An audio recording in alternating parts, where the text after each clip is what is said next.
It's truly amazing the number of conditions that respond favorably to cannabis.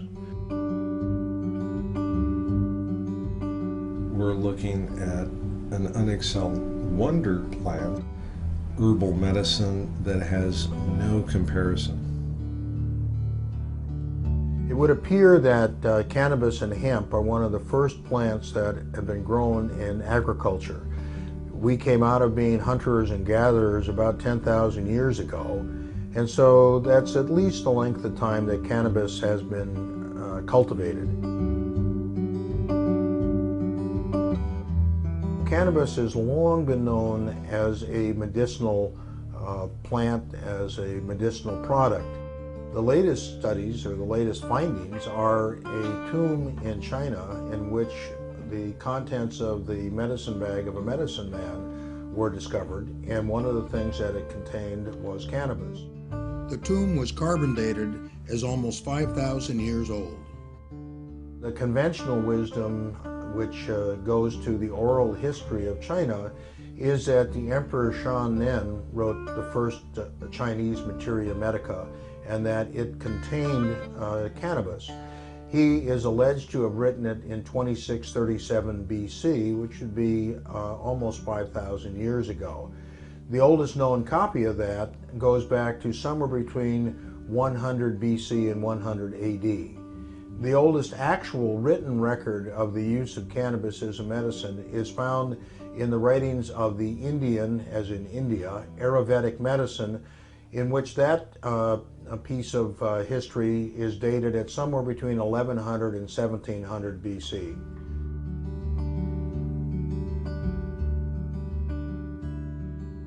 Cannabis is found in every major materia medica that has ever been written. That includes the Ebers Papyrus from Egypt. It includes the writing of Dioscorides, who was Nero's doctor. And his Materia Medica was used for over 1,000 years. And it was included in the United States Pharmacopoeia from 1854 until 1941. Marijuana has been a medicine for a lot longer than it hasn't been a medicine. Evidence suggests that it was used in northern China for either shamanistic purposes, religion, or healing. And the culture of cannabis as medicine moved across the world. India was very big in the use of marijuana, and it was from India that W.B. O'Shaughnessy, who worked for the British East Indies Company, picked up cannabis and brought it to the United Kingdom, where apparently it was Queen Victoria's favorite treatment for her menstrual cramps. Ultimately, it came to the U.S., and in the early part of the 20th century, most of the major drug companies in this country were actually producing cannabis medicines. Up until the beginning of the 20th century, cannabis was probably the second or third most commonly used medicine in the world. Cannabis was found in patent medicines that were manufactured by such familiar names as Eli Lilly, Squibb, Merck, Parke-Davis, Smith Brothers, the Smith Brothers cough drops. And it was available powdered, chopped, whole, and as tinctures. It was only in 1937 when Congress enacted the Marijuana Tax Act that imposed a levy of $1 an ounce for the use of medical marijuana that was the beginning of the end for marijuana as a medicine in the United States. It was in 1942 that it was totally removed from the U.S. Pharmacopoeia, or the formulary, but up until 1942, physicians could still write prescriptions for cannabis. So, marijuana hasn't been a medicine for 68 years in this country, but it has been a medicine in the world for 3,000 years. There was the misconception that use of marijuana led to debauchery and physical violence. And for that reason, I guess the investigator, I guess we were probably more conservative than we are now, but that's hard to believe. So it was considered the way alcohol was considered back in the time of Prohibition. And so it was prohibited, all uses of marijuana, because it had been used medicinally as well as for recreationally.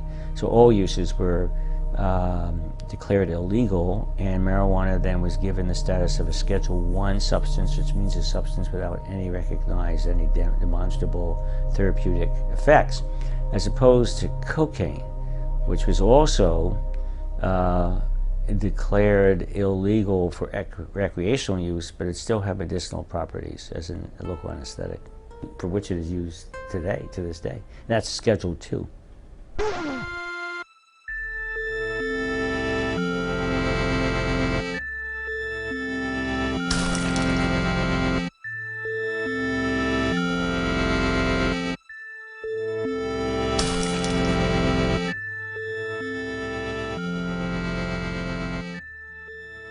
When the Marijuana Tax Act was passed in 1937, immediately Fiorella LaGuardia, who was the mayor of New York, established an august body of scientists to investigate whether the claims that marijuana use was going to increase mental illness and crime in the United States were valid. And the LaGuardia Commission report was issued in 1942, and they concluded that marijuana was a good medicine, and that the claims that its use would increase crime and mental illness were unsubstantiated. Prohibition cannot be enforced for the simple reason that the majority of American people do not want it enforced and are resisting its enforcement. That being so, the orderly thing to do under our form of government is to abolish a law which cannot be enforced, a law which the people of the country do not want enforced. That sentiment was repeated in 1972 when the Nixon Marijuana Commission wrote their report. This was in the face of the admonition by President Nixon that they not recommend the legalization of cannabis for recreational use. Oh, there is a commission that is supposed to make recommendations to me about this subject. The recommendation of the Commission in its first report is that we do not feel that private use or private possession in one's own home should have the stigma of criminalization, that people who experiment should not be criminalized for that particular behavior. Every 10 years or so, our government has sponsored another look into marijuana as medicine. The last one actually now being 1999, when the Institute of Medicine did it. And every 10 years, these august bodies come up with the same conclusion, that there's medicinal value to marijuana, and its adverse effects and addictive potential and gateway drugness are overstated. And for some reason, every 10 years, these reports go, I don't know if they're ignored, but they certainly don't seem to change policy. In 1974, a fellow with glaucoma who was going blind named Robert Randall was arrested for possession of marijuana. He had found that using the marijuana had diminished the symptoms that he was having, and it was later found by both Johns Hopkins and the Jules Stein Eye Institute at UCLA that this was the only thing that would preserve his eyesight. And the federal government then agreed to provide Mr. Randall with marijuana for medical purposes. He had made an agreement, or the government thought he had made an agreement, not to tell anybody about this. Well, as soon as it happened, he told as many people as he could, and began to spread the word, and people began to apply for this program, which was called the IND program. At one time, there were as many as 15 Americans who were receiving 300 hand-rolled marijuana cigarettes a month from the federal government. And there were another 35 people who were approved for the program. In 1989, the first Bush administration decided that they needed to review this. They were concerned that too many people were applying for the program, and if too many people got on it, the public might get the, quote, wrong idea that marijuana actually had some medical value, which of course it actually does have some medical value. Just prior to that time, in 1988, the chief administrative law judge of the Food and Drug Administration issued a ruling recommending that marijuana be rescheduled from Schedule I to Schedule II. In his ruling, he found that marijuana was one of the safest therapeutic agents known to man, and he stated that it was safer than eating 10 potatoes. So I've always been very careful about the number of potatoes I've eaten since then.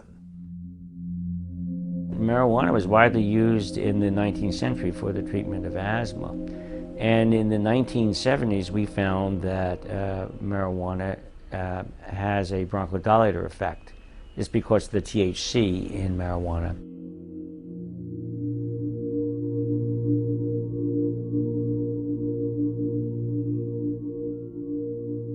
First of all, let's compare and contrast marijuana with the other, even more widely smoked substance in our society, tobacco. The tobacco was used more widely than any other smoked substance, and marijuana is second only to tobacco. Lucy? Yes, dear. Give me a cigarette, will you, hon? Don't say cigarettes, say Philip Morris. Oh? Is there any other kind? Not for you, there isn't. Nothing but the best for Mr. Ricardo.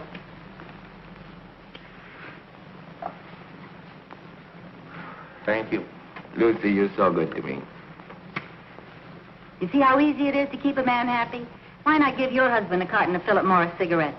Smart move. He'll love them for their mildness, their smoothness, and their wonderful good taste. And he'll love you, too, for thinking of him. That's right. Good night, everybody. And don't forget, call for Philip Morris. Call for Philip. We know that if you analyze the contents of tobacco and marijuana, they're quite similar. The major difference is that tobacco contains nicotine, not found in marijuana, and marijuana contains THC and about 60 other THC-like substances called cannabinoids, not found in tobacco. But there are a lot of other particulates that are shared in common, and these include carcinogens, such as benzpyrene, the most potent of the carcinogens and considered to be responsible for a large percentage of human cancers. Benzpyrene is found in 50% higher concentration in marijuana smoke than in the smoke from a comparable quantity of tobacco. This has been shown by 3 separate groups of chemical investigators. So the expectation is that if you smoke marijuana enough and on a regular basis, that you would incur similar risks to smoking tobacco. So what are the major health risks for tobacco? Emphysema, which I prefer to call chronic obstructive pulmonary disease. It's the new term. It consists of chronic bronchitis and emphysema. But you could have significant impairment in lung function without emphysema. It could just be due to airways disease, what we call small airways disease. But because we can't separate out the 2 components of COPD, emphysema, and the airways component, we lump them together. So that's COPD. So now COPD is the 4th leading cause of death in the US and in the world, and will become the 3rd leading cause in 2020. So it's a very important disease. About 120,000 Americans die each year from COPD. Probably the best evidence for separating out, the best method for separating out a COPD patient from someone else is to look at the rate of decline in lung function. I shouldn't say the best, it's probably the most informative. But it's more difficult to do because you have to make measurements every year for a number of years. And so you get a slope of the rate of loss of lung function over time. We did that. We actually measured lung function every year in our marijuana smokers up to 8 years. And we found that the slope of the decline in lung function was almost identical in the marijuana-only smokers compared to the non-smokers, where it was accelerated in the tobacco smokers. So just one other piece of evidence that marijuana is not a risk factor for the development of COPD. I think I'm convinced of that. And the other major health consequence, pulmonary health consequence of tobacco, is lung cancer. Cancer is the 2nd most common cause of death in the U.S., and lung cancer is the most common form of cancer. And the major risk factor for lung cancer is tobacco smoking. About 160,000 Americans die each year of lung cancer. So the question that came to my mind and that of my colleagues was whether or not there was any evidence that marijuana would at least qualitatively share some of these health risks with those of tobacco. And that was the rationale for initiating our studies back in the 1980s. What is the evidence that marijuana smoking, habitual marijuana smoking, can lead to lung cancer? With respect to the development of lung cancer, we found no evidence of any increased risk of lung cancer occurrence in association with marijuana smoking alone. The marijuana smokers, if anything, had a reduced risk for developing lung cancer. Not a significantly reduced risk, but reduced less than one-fold, so that means reduced. Whereas the tobacco smokers had a markedly increased risk. If those who smoked more than 2 packs a day had a 20-fold increase in the risk. That's 2,000%. Those who smoked from 1 to 2 packs a day had an 8-fold risk. It's 800%. So that contrasts with no risk, no increased risk, or a slightly reduced risk with the marijuana smokers. THC actually has an anti-tumoral effect. And these are studies that were done both in experimental animals and in cell culture systems, and for different kinds of cancer. For lung cancer, breast cancer, thyroid cancer, prostate cancer, gliomas, brain cancer, that the development and growth, or the growth actually of the tumor is suppressed by THC, and metastases are also suppressed. So how can that be? Well, THC impairs protein synthesis, and it's what we call anti-mitogenic or anti-proliferative. You need, so tumor cells don't as readily proliferate in the presence of THC. They're also anti-angiogenic, so they interfere with the growth and development of new blood vessels that are necessary for metastatic spread. And they also are pro-apoptotic. What is apoptosis? Apoptosis is programmed cell death. So when cells age, there is a mechanism whereby the cells die. It's a non-necrotic death to die off the old cells, and we get rid of them before they have an opportunity to develop mutations that would lead to cancer. So enhancing apoptosis diminishes the risk of the cells becoming cancerous. So marijuana turns out, THC rather, turns out to be pro-apoptotic. So those appear to be the mechanisms that might account for these anti-tumoral effects of THC.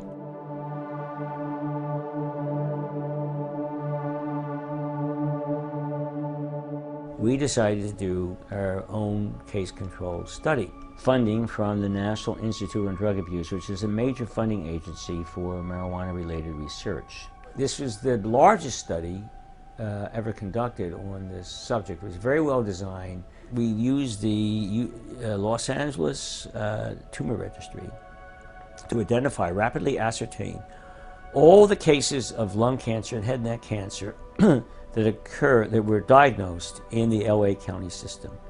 And of course, by the time we got to some of them, they'd already died or were too sick, but we got to it over 60% of them who agreed to participate and were able to participate. And we administered this questionnaire, and then we matched them to controls, the same age, socioeconomic status, that lived in the same neighborhood, using an algorithm that USC developed for this purpose, so that we could match, we're comparing apples with apples.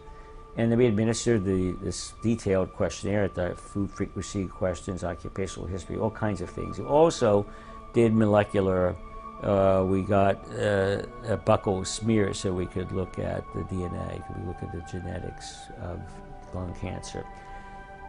So what we did was to recruit smokers, heavy smokers of marijuana, at least a joint a day for a week, and it ended up that the average smoker of marijuana whom we recruited smoked 3 joints a day for about 15 years. And we also required that they smoke that much for 5 years. But on the average, they smoked 3 joints for 15 years. So that's about 45 to 50 joint years. A joint year is the number of joints smoked times the number of years smoked. Over the study population was, I think, between 35 and 59. I think 35 was a younger age group. Because we thought that they had to be teenagers in their early 20s at the time of at least in the marijuana epidemic, which was in the mid-60s. So prior to that time, very few people used marijuana, but after that time, it just mushroomed up to 1979, which represented actually the apex, the acme of use of marijuana in our society. So that's why we chose those age limits. And so what did we find? For any category of cannabis use, including heavy use we define as more than 10 joint years, but we looked at 20 joint years and 30 joint years. For every category of marijuana use, the ratio was less than 1, meaning reduced risk. It wasn't significantly reduced, but it was reduced. And the confidence intervals were not that wide around the point estimate. So there was no evidence, and we controlled for all the known reputative factors, for socioeconomic status, concomitant, tobacco smoking, alcohol, etc. At the same time, when we did a similar analysis for the tobacco smokers, there was a huge effect of tobacco. Gee, we ought to do something, Fred. Okay. How's about taking a nap? Hey, I got a better idea. Let's take a Winston break. That's it. Winston is the one filter cigarette that delivers flavor 20 times a pack. Winston's got that filter blend. Yeah, Fred. Filter blend makes the big taste difference, and only Winston has it up front where it counts. Here, ahead of the pure white filter. Winston packs rich tobaccos specially selected and specially processed for good flavor in filter smoking. Yeah, Barney, Winston tastes good, like a cigarette should. So I'm a cancer doctor, and every day I see patients with cancer who have nausea from their chemotherapy or their cancer, loss of appetite, pain, depression, insomnia. And my experience over the past 30 years of being an oncologist is that there's one medicine that I could recommend to patients that can take care of all of those problems. Instead of writing 5 different prescription drugs, all of which have side effects and addictive potential, I can tell my cancer patients to try marijuana to take care of any combination of those symptoms. The first study that I really wanted to do was in patients with the so-called AIDS wasting syndrome, which was something we saw before the availability of active antiretroviral drugs, and patients with HIV infection just wasted away. They lost weight, they got diarrhea and fevers, and dronabinol, delta-9 THC, became available to help those patients increase their appetite. When we prescribed those patients dronabinol in the early 90s, they said, this is okay, but I really prefer to smoke real cannabis, because when you take cannabis by mouth, either as delta-9 THC or eating, in fact, baked products, the absorption is very slow and variable. So it takes about 2.5 hours for a peak to be reached, and the peak level in the blood is quite low, and then it stays in the body for quite a long time as well. Also, when taken by mouth, the delta-9 THC becomes converted by the liver to another psychoactive metabolite. So people that take dronabinol or eat cannabis baked products often get more zonk than people who smoke, because when you smoke, you don't get that second metabolite. Also, when you smoke, you get a very rapid peak in the blood in 2.5 minutes, as opposed to 2.5 hours. So people can really control the onset of the activity and how long it lasts better if they're smoking rather than swallowing either a pill or eating a baked product.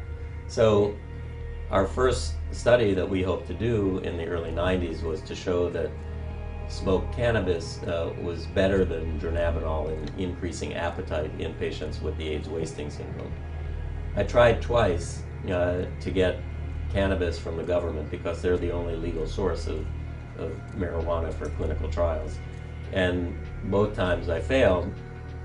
I then went to Alan Leshner, who at the time was the head of the National Institute on Drug Abuse, and he explained to me, in fact, that the government, NIDA, the National Institute on Drug Abuse, has a congressional mandate only to study substances of abuse as substances of abuse. So my request to have marijuana to study it as a potential therapeutic agent could never be granted by the government because, again, Congress says you can only study these substances as substances of abuse and not as treatments for disease. So in 1996, the terrain changed when we got HIV drugs that actually worked and we didn't see the wasting syndrome anymore.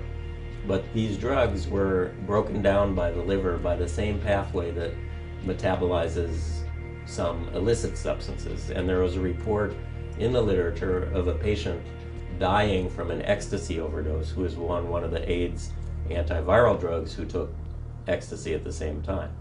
So I said, a little light bulb went off. I said, maybe I should study to see if it's safe for patients on the AIDS antiretroviral drugs to smoke cannabis. And so I submitted that grant to the government, and that worked within their schema because I was looking to see if it was harmful.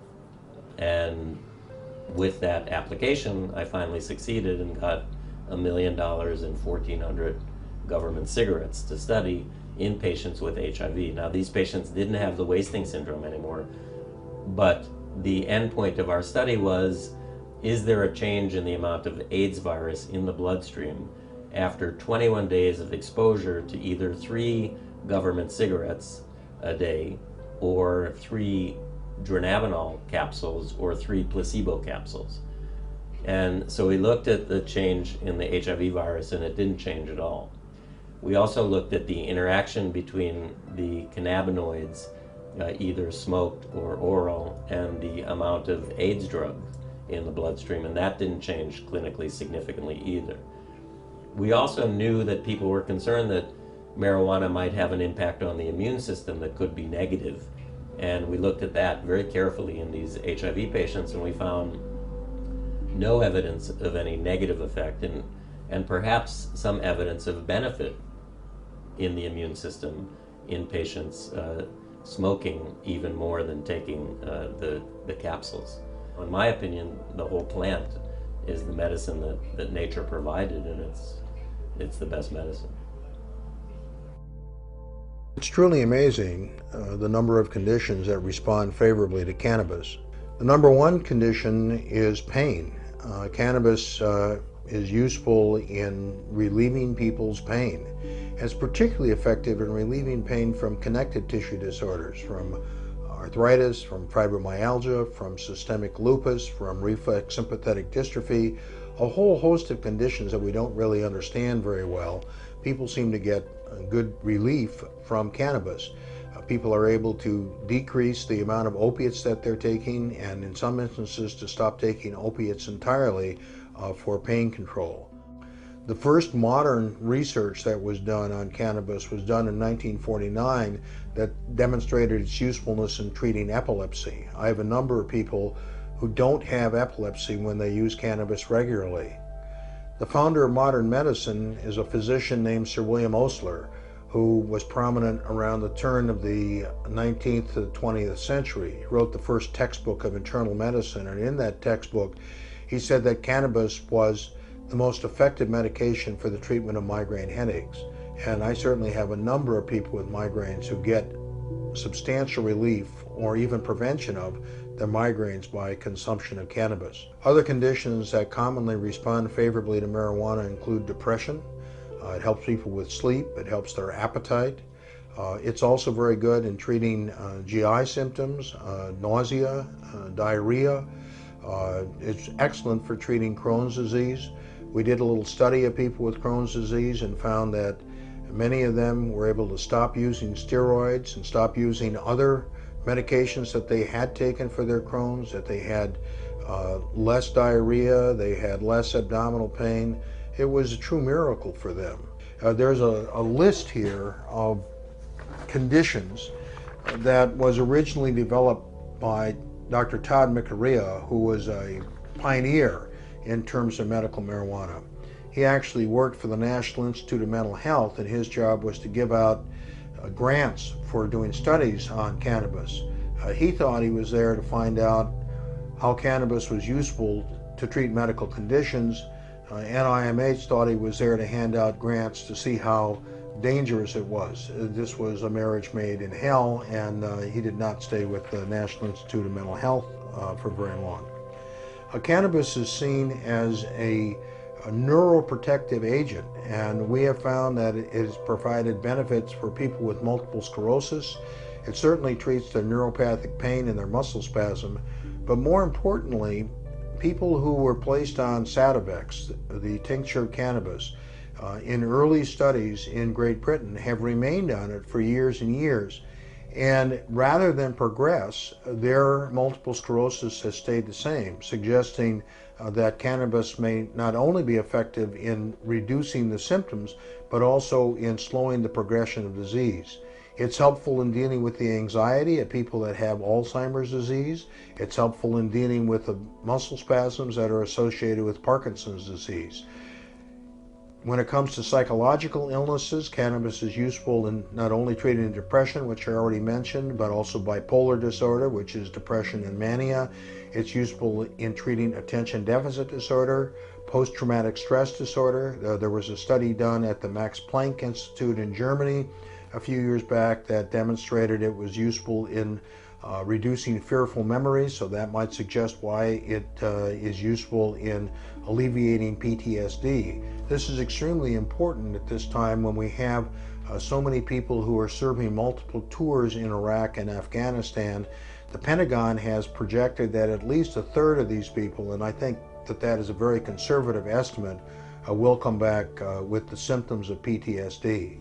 As a matter of fact, in regards to PTSD, both the Israeli government and the Croatian government have given their troops cannabis for treatment of PTSD. The list just goes on and on. Many conditions cause pain, serious conditions, ankylosing spondylitis, which can actually turn you over, make you bend over in a crippled position. People who have failed back surgery, people who have herniated discs, people who have chronic dislocated shoulders. All of these people get relief from cannabis, and they find that the cannabis provides that relief with fewer side effects than the opiates do.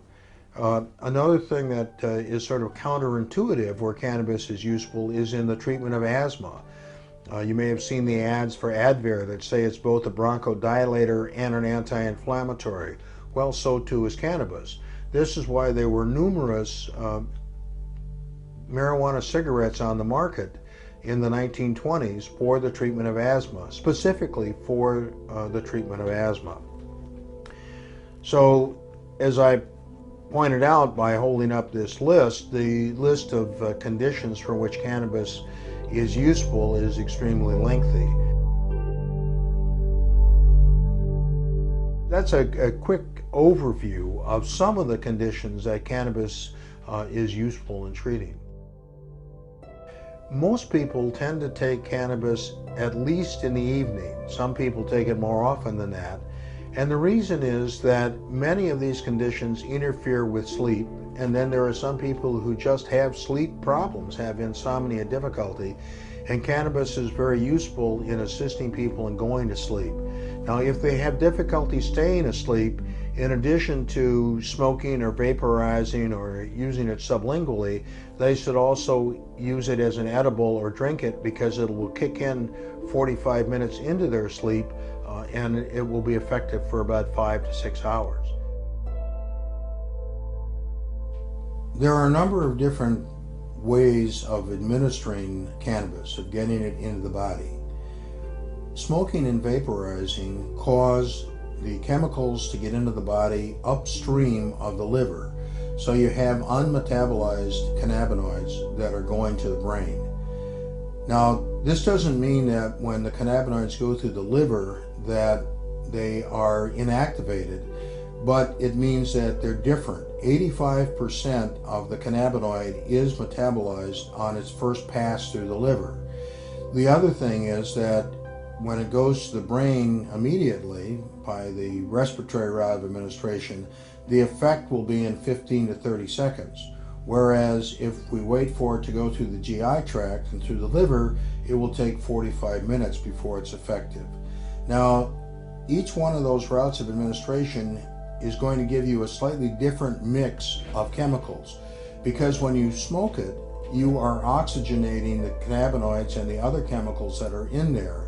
So while you may be vaporizing the cannabinoids that are immediately behind where the flame is, you're also burning the cannabinoids that are right at the junction there. So that smoked marijuana is not identical to vaporized marijuana. With the vaporized marijuana, all of the volatile oils will be volatilized by the time you get to 340 degrees centigrade. And you will have removed or be exposed to about 70% fewer irritants than when you smoke it. It also has a somewhat different odor. It doesn't have the characteristic classic burnt rope odor, but it has more of a nutty odor. Now, when you eat marijuana, you're going to have metabolized 85% of the cannabinoids. People who eat it talk about having a body high as opposed to a mind high, and that is because you're being exposed to a different combination of cannabinoids. Now, some people have found that an under-the-tongue spray, which is what Sativex is. Sativex is an alcohol extract of the whole plant, which combines extracts from two plants, one that's high in THC for its therapeutic value, and the other that's high in CBD to keep down the euphoria, its anti-euphoria effect. And when you spray it under the tongue, it will be effective in about 15 minutes, but it will go to the brain first before going through the liver. On the other hand, there are many people in Canada where Sativex is legal that find that they still prefer cannabis to Sativex. Now, Sativex is prescribed in Canada, and it appears as though the British government and or the Spanish government may also approve Sativex in the near future for sale as a pharmaceutical in their country. The U.S. Food and Drug Administration found that Sativex, basically liquid marijuana, was safe enough to be tested on Americans. And they approved a phase 3 clinical study. Phase 3 just means with human beings, in December of 2005 to determine whether or not this under-the-tongue tincture spray was useful in relieving intractable pain in people with cancer. This study did not get started until 2007 and is still ongoing. There have been numerous studies with cannabis and tincture cannabis and pain that have shown that it is useful in relieving pain. Now, we've talked about under the tongue, we've talked about smoking, we've talked about vaporization. There's also the synthetic delta-9 THC can be taken orally, just like edibles can be taken.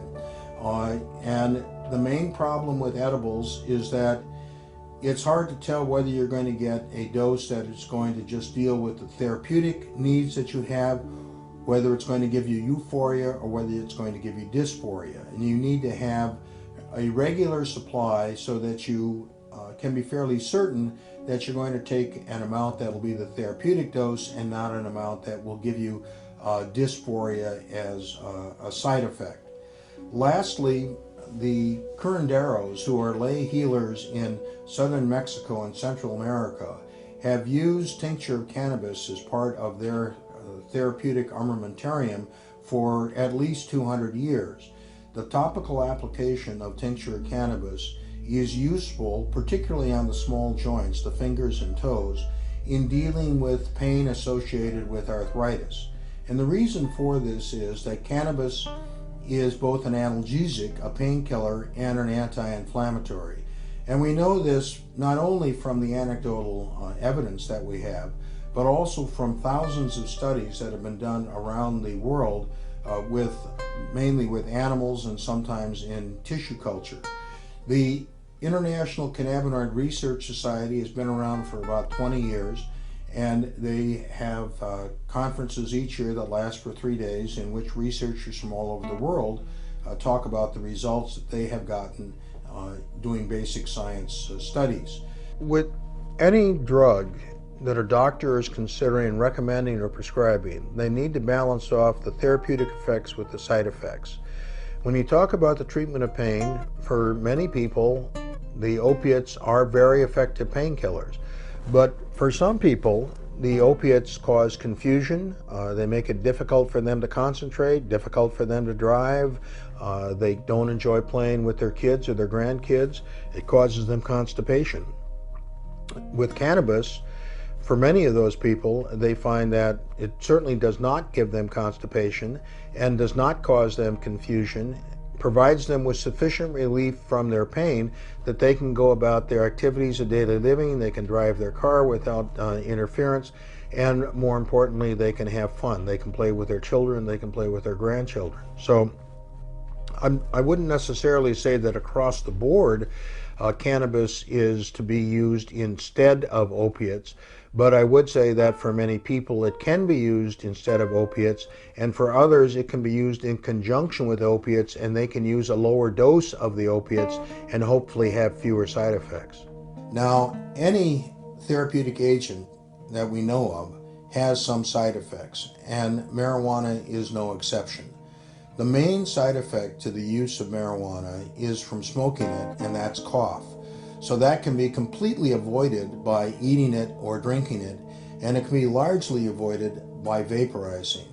One of the things that's talked about a lot is that you can have a panic reaction, and that is certainly possible. It most commonly occurs in people who are novice users, particularly if they've been exposed to a plant that is very high in THC. Another thing that people sometimes have is paranoid thinking that the police are after them. I've noticed that this is not nearly as common since it's become legal, because the police aren't after them. And so it may not be paranoia that people were experiencing, but an exaggerated perception of reality. And one of the things that we've lost as a result of the propaganda and misinformation that has been spread about cannabis is the fact that it has legitimate therapeutic value, and we have discouraged research. We have dramatically discouraged research in this country, and numerous other countries, including England, Israel, Spain, and Germany, are far ahead of us in terms of the quantity of research that they're doing on the medicinal value of cannabis. And this is particularly alarming in these economic times, when we certainly could use the economic stimulus, the economic boost that would come from having pharmaceutical cannabis available in this country as it is now in Canada, and as it possibly soon will be in England and Spain. Jefferson said that this country would be in dire straits if we had laws that interfered with what we put into our own bodies.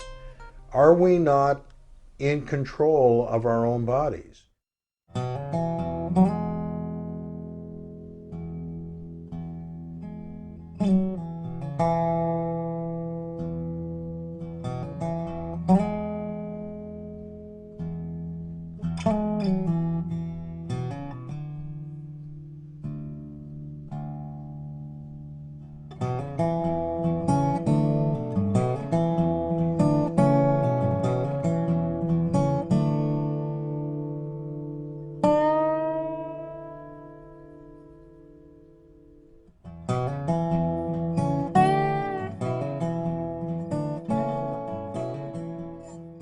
Marijuana is a medicine that patients themselves can grow. For people with cancer who may be thinking about the end of their life, to be able to grow a plant and work in the garden and produce their own medicine is very empowering, and something that, I think does the patient a lot of good. marijuana is illegal and the government doesn't sponsor this kind of research. Now, in view of the fact that large numbers of people are using marijuana medicinally, I think it's a shame that there is no investment in this kind of research. I think there's a very bright future for medical cannabis in this country. I grew up around drugs, but to me, drugs are a good thing. I walked into a building or went into a building every day almost of my first 18 years. That had a 13-foot tall sign that said drugs. My father was a pharmacist and we sold medication. And as far as I'm concerned, medication is helpful for people. I don't think that medication has a personality. It sits on the shelf until you prescribe it for somebody. It has beneficial uses and has side effects, and it should only be used when necessary.